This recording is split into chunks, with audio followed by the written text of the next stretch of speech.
In this episode, we're chatting with Sarah Rusbatch, author of Beyond Booze, How to Create a Life You Love Alcohol-Free. Whether you're on your own journey to sobriety or supporting someone else's, this episode offers valuable insights and inspiration for creating a life you love beyond the booze. This is the Well Aware Podcast. Hi guys, welcome to the Well Aware Podcast. I'm Dr. Lauren Grawert, Chief Medical Officer here at Aware Recovery Care. And today we have a special episode focusing on living alcohol-free and creating a life filled with joy and fulfillment. I'm thrilled to be joined by Sarah Rusbatch, author of Beyond Booze, How to Create a Life You Love Alcohol-Free. Thank you for joining us. Where does this podcast find you today? So I am in Perth in Western Australia, but I'm from the UK, so I've been living over here for 14 years. Wonderful, wonderful. Your book was so fascinating on many levels. I wonder if you can kind of give our listeners just a little bit about yourself in general and your background in the addiction recovery space and what inspired you to write the book.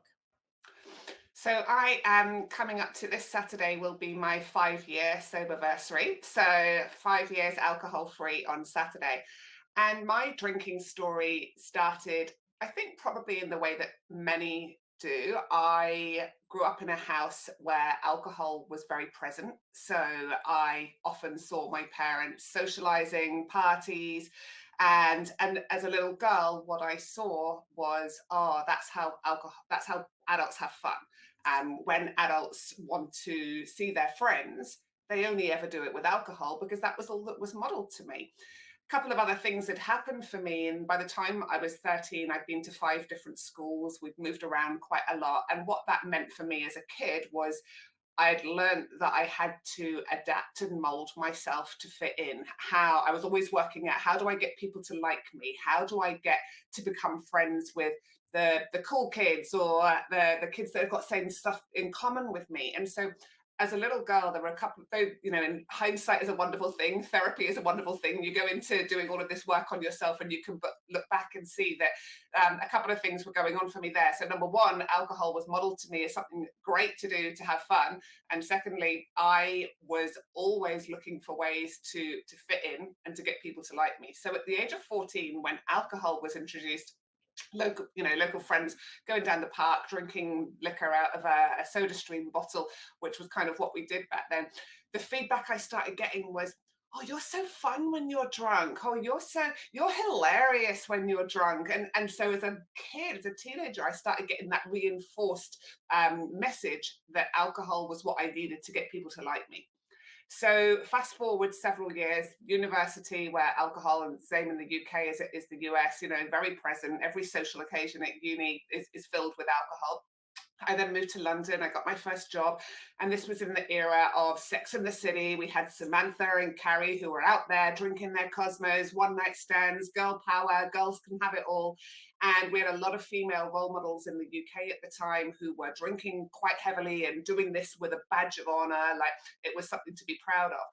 So my drinking had always been consistent. It had always been fairly heavy, but it had never really been problematic for me. I dealt with my hangovers fairly well. I was in a successful career. I never took a day off sick from my hangovers, would think nothing of, in my 20s, going out, getting home at 3 a.m., getting up at 7 a.m., getting on the underground, back to work, working a full day, back in the pub at 6 p.m. Like, I shudder now when I think about that because I don't know how I did it. The time things changed for me was after we moved to Australia. And I then had 2 kids in quite quick succession. And all of a sudden, I was on the other side of the world. I was a mum for the first time. I wasn't working. My career wasn't. I'd left my career behind in London. I had no friends. I was trying to meet people. I had no family to support me with, I had a newborn and an 18-month-old. And anyone who's been through that will know what an absolute shit show that can be, in terms of just, you get not a moment to yourself, you get no sleep, you are just constantly being pulled in every direction. But it's just monotony as well. You're just following these constant routines of pureeing food and baby rhyme time and nap time and nappy time and I was struggling. I was really, really struggling. I was homesick. I was desperately homesick. I was sad. I was confused because all I'd ever wanted was to have kids, and was so grateful for the fact that I had this beautiful healthy baby boy and baby girl, but inside I I felt like a part of me was just so confused about why I wasn't loving this new life. On paper, as I'm living in Australia by the beach and everything looked great, but I was really struggling. And that was when alcohol started to become a crutch. So that was when alcohol started to become something that I leaned on more and more and more. Yeah. And got to the point where I was looking forward to that evening drink. I was drinking on my own for the first time. I was getting a bit sneaky. The kids were getting older. My husband would take the kids out to, the park in the evening, and I would be in the pantry pouring a glass of, it was almost like I was trying to hide it from myself. If I was doing it in secret, I could pretend to myself that it wasn't happening. And I'd take these huge big glugs of red wine out of the pantry, and then I'd go back in and continue chopping the carrots as if I could pretend to myself that I hadn't just done that. And I started to notice the physical impact of alcohol on me. It was starting to, every time I drank, I couldn't sleep. So my answer to that was to take a sleeping tablet along with the alcohol so that I didn't get the 3 a.m. wake up. And you can imagine how then I felt at 6:30 in the morning when I was getting up, having drunk a bottle or two of wine, plus having had a sleeping tablet. I started to become very anxious, overthinking things. I went to my GP, and at no point did she ask me, "How much are you drinking?" but was happy to give me a script for anti anxiety meds, which I Mm. now know should never have been mixed with alcohol. Anyway, I finally reached the point where I decided to take a break from alcohol. I was going to do 21 days, and I ended up doing 100 because everything was different. Everything changed. Like, Lauren, this was the first time in my life that I had had an extended break from alcohol since the age of 14, other than pregnancy, when I was very hormonal anyway. So that hadn't really given me a glimpse of who I was without alcohol. And this was this first time of going, God, this is what it's like to wake up every morning having had 8 hours sleep without booze or a sleeping tablet. This is what it's like to get a natural dopamine high from exercise. This is what it's like to have mental clarity and energy and not wake up and your first thought be, "Oh, well, you're a loser. You drank last night and you said you weren't going to." Instead, that first feeling in the morning being a sense of pride and a sense of confidence and kind of like, look at me go. And so everything started to change. But I couldn't imagine never drinking again. I got to 100 days, and the feedback from lots of people in my life was, "Well, are you still not drinking? When are you Mm. going to drink again?" So Mm. I picked up a drink, thinking I'll be a moderate drinker now. I've taken 100 days off. I clearly don't have a problem. So now I'll be able to go back to drinking, like a normal person. And we all know where that goes. And so very quickly, I was back to drinking the same level as before. But I never, ever forgot how I felt that 100 days. I never forgot what that taught me. And finally, April 2019, I just got sick and tired of feeling sick and tired all the time. And I Mm. decided a life without alcohol was going to be a better life for me. So I had my last drink. I then went into therapy, did tons of work on myself. And then I retrained to become a grey area drinking coach, a menopause coach, a health and wellness coach. And since January 2021, I've been supporting individuals, predominantly women, all over the world to change their relationship with alcohol and to create a life that they love where they don't miss alcohol. And because people can take a break, but if all you're doing is crossing off the days and feel like you're missing out, that's very different to creating an absolute life that you love where you don't want or need to drink. Yeah. Wow. What a great summary. And Um, what I really appreciate about your book, I mean, I think first of all, you describe the pressures of motherhood so honestly and so transparently and so correctly, I would say. Being also a mother of two kids, I was reading, going, "Yep, yep, yep, man, yeah, this is right." And you speak with such open honesty and also describe like just some heartbreaking stories. That you have a story about your son waking you up in the morning to go to cricket, and you couldn't take him because of being intoxicated. And I think the other story that really hit me was about going to pick up a prescription, and you had fallen and hurting yourself drinking, but the pharmacist passed you a card for domestic violence people, and how like ashamed you felt about that. And And I wonder, like, first of all, it was so powerful to share those kinds of experiences.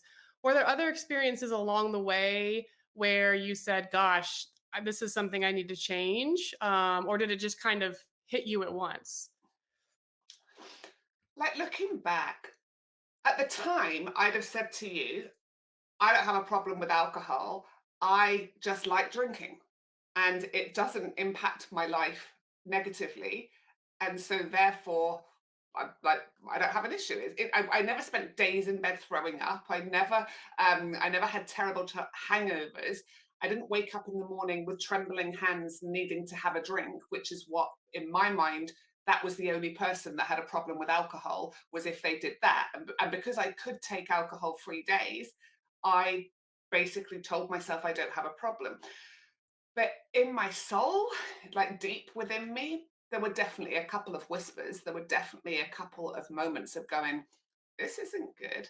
Like, Mhm. what are you doing, Sarah? But I just shoved them down because I didn't want to hear it, because hearing it meant acknowledging it, and I wasn't ready. I simply wasn't ready to even acknowledge what that would mean.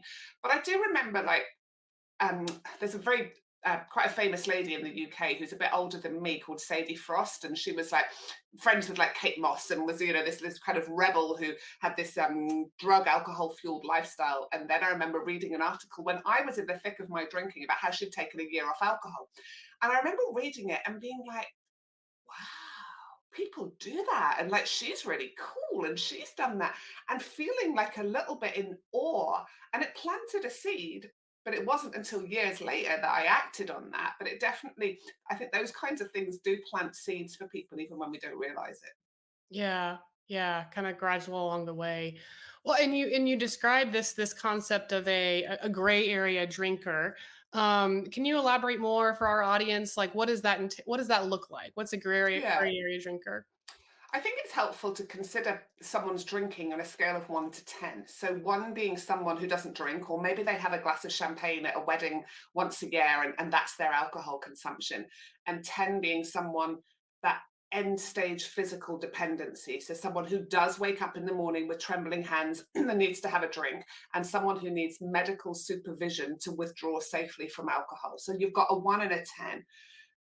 Most people don't actually sit at either end of those scale.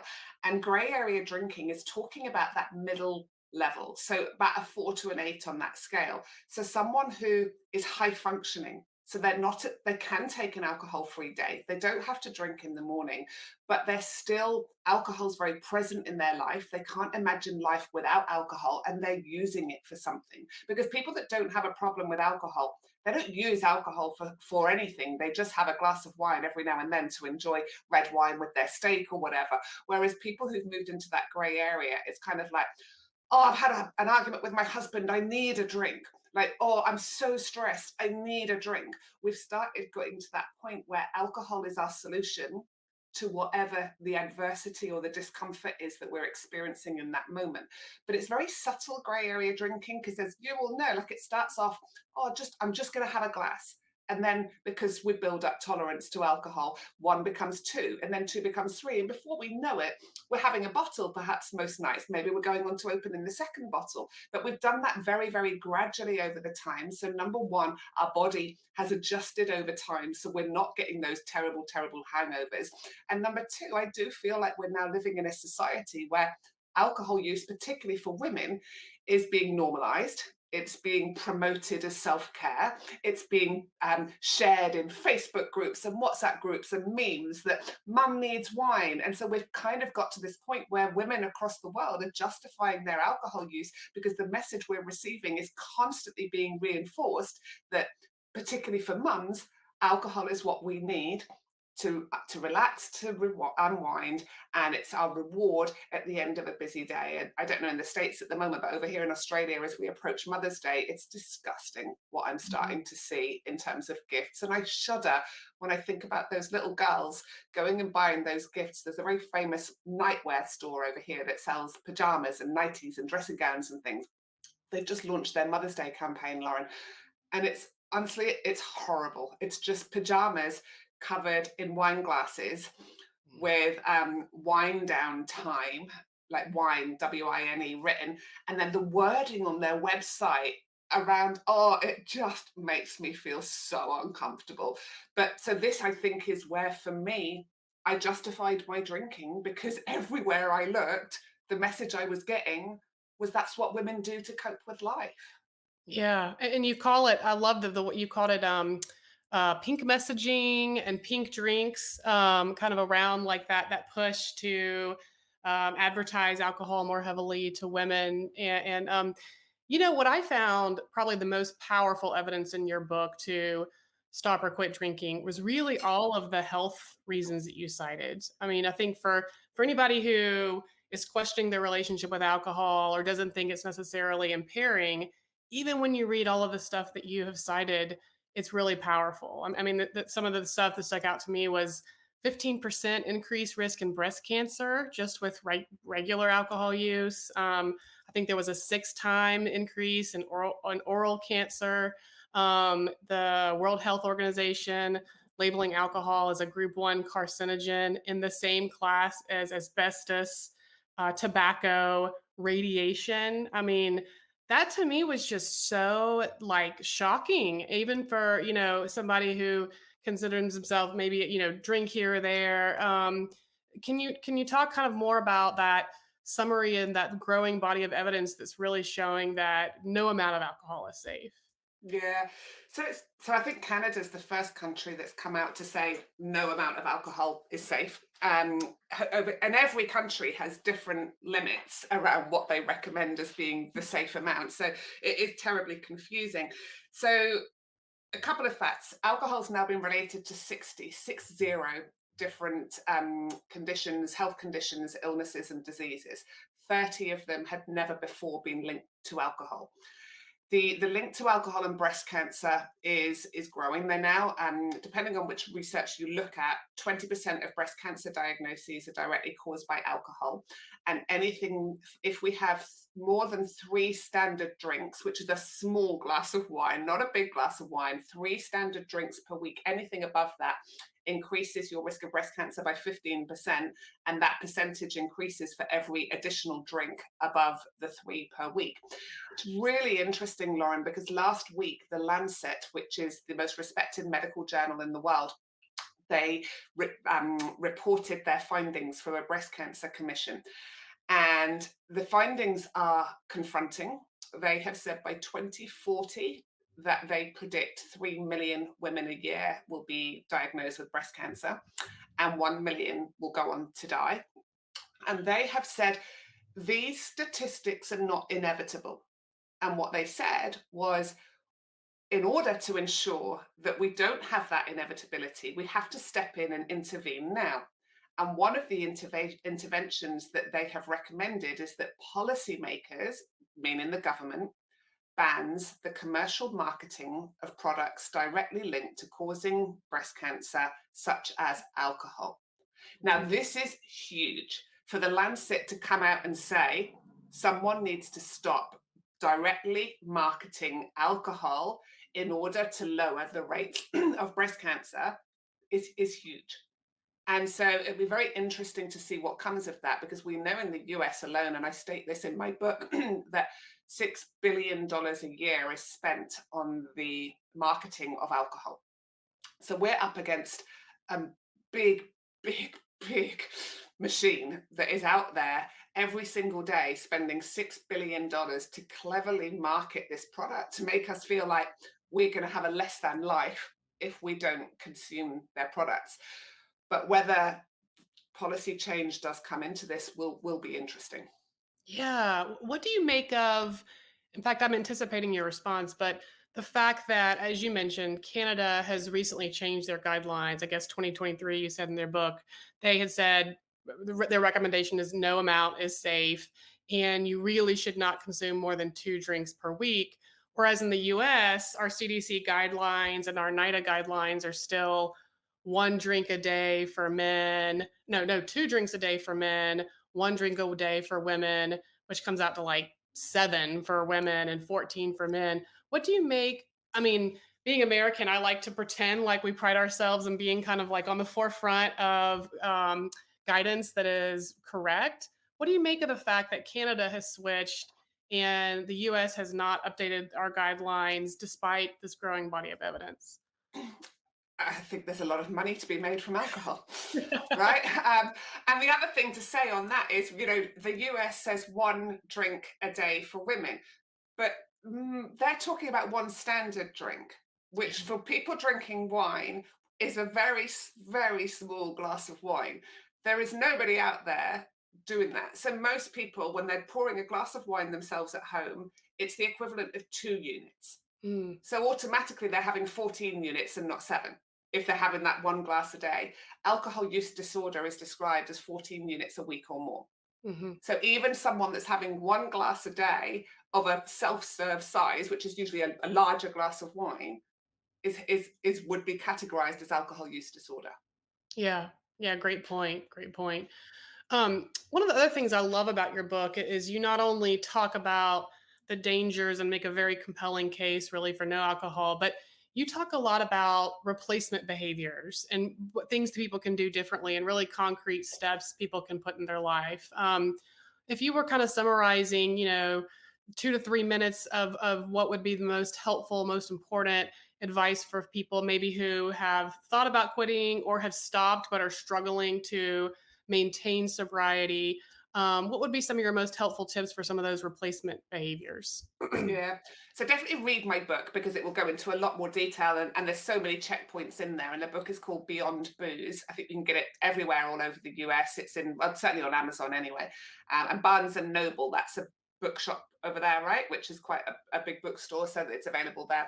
So the first thing would be look at the physical side. And I've got a whole chapter in my book on physical cravings. How do we reduce the physical cravings for alcohol, and what do we add in? Because my whole focus with people I work with is, let's focus on what we're gaining by removing alcohol, and let's look at what we're adding in if we take alcohol out. So exercise is absolutely key. I don't know anyone who's gone alcohol free where they haven't added in some exercise, because we get natural dopamine and natural endorphins from exercising, which is really important, because if we're in a dopamine trough, we're going to be looking for dopamine. The brain's going to be searching for dopamine. So we want to be giving the brain that dopamine so it's not going to have cravings. So exercise would be key. Eating really well is key to manage your blood sugars. When we go into a low blood sugar deficit, a lot of my ladies were not eating dinner and they were drinking instead to save calories. But by 5 o'clock, 6 o'clock in the evening, the blood sugar's so low that then all kind of willpower goes out the window. The third thing is, we've got to make sure we're still having fun. Like a lot of us have associated alcohol with fun for such a long time that we've kind of forgotten that there are so many other ways to have fun as an adult. We've just got to start looking for them. So it's really important that we still maintain connection with our friends, but we just do it differently. I always say there is no point going and sitting in the pub watching all your mates get pissed while you're sitting there with a soft drink. And of course, you're going to find that hard. But can you see if your friends will go for a hike with you? Will they go and do an exercise class with you? Can you go do a paint class? Like, there are so many different things that you can start to add in and do differently. But you just got to think outside the box a little bit. Yeah. Um, and leaning into the sober community, that's why my communities, I think, are so powerful, because in a world where alcohol is present everywhere and most of our friends might be drinking a lot of the time and we can feel very alone, having connection with other alcohol free people at the same time can be so helpful. Yeah, yeah. What do you make of? There seems to be a growing industry around non-alcoholic replacement drinks. Do you find those to be helpful for some of your clients, or not? Or what are your thoughts on those? Yeah, so I have a saying, which is keep the ritual, change the ingredient. And so if at 5 o'clock on a Friday you've always had a glass of champagne, then maybe we can try adding in an alcohol-free champagne and see if that works for you. And honestly, for I'd say 70-80% of my ladies, it's helped enormously. Hmm. The I would say it depends where you are on that scale. If we go back to that scale of 1 to 10, if you're nudging up towards the top end of that scale, it might be really triggering for you to have an alcohol-free drink. Hmm. Whereas if you're in the mid to lower end of that scale, it usually works an absolute treat. So it's just about noticing.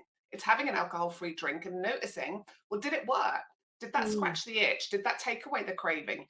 And I find for lots of my clients, and I've supported thousands and thousands of people now to change their relationship with alcohol, I they would say that they lean on the alcohol-free drinks quite heavily at the start, but as time goes by, they actually go, "No, I don't need it so much." But it really helps them at the beginning where they've got that trigger of, "I always drink at 5 o'clock when I'm cooking. So, okay, let's have an alcohol-free drink instead and see if that works." And so often it does. And that's so fascinating to think that it would help for people lower end on the spectrum and maybe potentially not be a good idea for people on the higher end of the spectrum for the reasons you said. I had never thought about that, but that makes a lot of sense. Well, as we're starting to wrap up here, what would be your take home message that you want people to get from this conversation and also from your book? Yeah, and I think what I really wanted to come through from my book was that although it's full of practical tools and strategies and so many of them, it's the message that a life without alcohol is not a less than life. So I've been reflecting a lot this week as I come up to my 5 years of being alcohol free. That's half a decade. And someone said to me, "So what are the benefits?" And this is what I just keep coming back to is I sleep all night. I have such self-confidence and self-belief now. I have a completely different relationship with my kids. I have smashed goals in my life that were just pipe dreams when I was still drinking. I'm prioritizing my health. I've gone back and studied, like so much has been added in to make my life richer and more fulfilled as a result of that one decision to remove alcohol. So for anyone listening who's thinking about it, I always say, give yourself the opportunity, take a break. Just take a break and see how that makes you feel. Like, notice, is my sleep better? Is my energy better? Am I calmer with my kids? Does my inner critic and that negative self talk start to disappear? Do I start putting my hand up for promotions at work because I've got more mental clarity and energy and motivation? Like, just start noticing, take that break and notice, because even if we're just drinking a small amount, it disrupts our sleep, it causes anxiety, and it will never ever allow you to show up as your absolute best self. And I think we all get to that point where we become very aware that life is not forever, life is not infinite. This is our one precious life. And am I living it in a way that I would be proud of when I'm 90 years old? And if I'm not, then perhaps taking that one break from alcohol could give me a glimpse of what life might be like without it. Yeah. Man, I love that quote. You said, I have smashed goals that were just pipe dreams when I was drinking. That is so beautiful and so well said. Well, thank you so much for spending the time with us this evening. We're so honored to have you. I hope you guys listening have found this discussion really enlightening. I will say, as an addiction psychiatrist, I've read probably 50 books on alcohol, and I think this is probably the most convincing on changing your relationship with alcohol. So I give it 5 stars. I think whether you're male, female, everybody should read it out there, particularly women. It gives such color, I think, and such depth and such honesty to the experience that women with alcohol have in their life. And what I would just add is, read Sarah's book. It's called Beyond Booze. It really gives a great picture that you're not alone on your journey to recovery. This is very meaningful, that it's very doable. And Sarah gives a great kind of outline on how to do that. So thank you so much for joining us.